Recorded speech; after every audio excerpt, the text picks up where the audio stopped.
आज बदायूं के सहसवान विधानसभा में होते हुए कई विधानसभा सीटों का उन्होंने दौरा किया।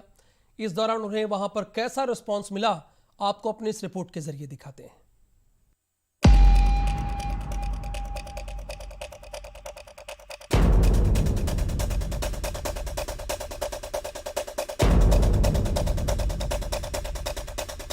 बदायूं के सहसवान विधानसभा के इस्लाम नगर में अखिलेश यादव ने जनसभा की। इस दौरान भाजपा पर हमलावर दिखे। उन्होंने कहा, बीजेपी के एक नेता कह रहे हैं कि गर्मी निकाल देंगे, लेकिन पहले चरण के मतदान के बाद उनके नेता और कार्यकर्ता ठंडे पड़ गए। यहाँ वोटिंग के बाद और ठंडे हो जाएंगे। बीजेपी के लोगों के भाषण सुने कि नहीं सुने? कह रहे हैं कि गर्मी निकाल देंगे। सुना है कि नहीं सुना? कि उनके एक नेता कह रहे हैं कि गर्मी निकाल देंगे, लेकिन जैसे ही पहले चरण का चुनाव हुआ, उनके कार्यकर्ता नेता ठंडे पड़ गए हैं। और जब यहां पर वोट पड़ेगा तो रहे बचे भी ठंडे हो जाएंगे।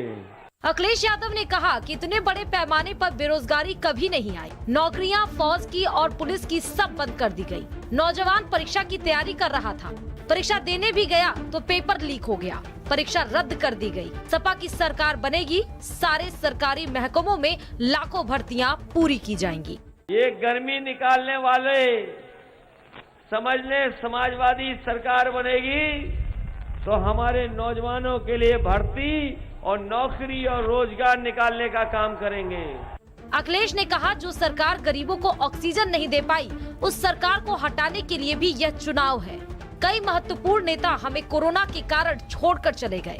तमाम लोग इस बीमारी का शिकार हुए। न केवल हमारे लोग गए, बीजेपी के मंत्रियों की जान भी बीजेपी नहीं बचा पाई। संकल्प लेते हैं कि जिस पार्टी की वजह से जान गई है, उसे इस बार जनता उखाड़ देगी। पहले चरण का हुआ है और वोट पड़े हैं पहले चरण में। जो हवा बदली है और जो भारतीय जनता पार्टी के पहले चरण से ही हवा खराब हुई है, ये आगे वाले चरण में भारतीय जनता पार्टी के लोगों की और हवा खराब होने वाली है। दूसरे चरण में क्या होने जा रहा है? बीजेपी का सफाया होगा, कोई रोक नहीं सकता।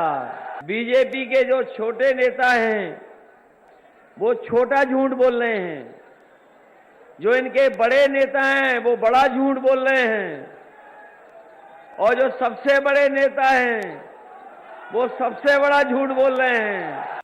बदायूं के सहसवान विधानसभा में उमड़े जन सैलाब ने साफ कर दिया, दूसरे चरण में भी अखिलेश यादव और रालोद के प्रत्याशियों को अपार जन समर्थन मिल रहा है और ये जन समर्थन सपा को दूसरे चरण में सबसे आगे रखने में मददगार साबित होगा।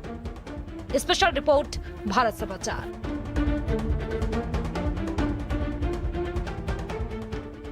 करहल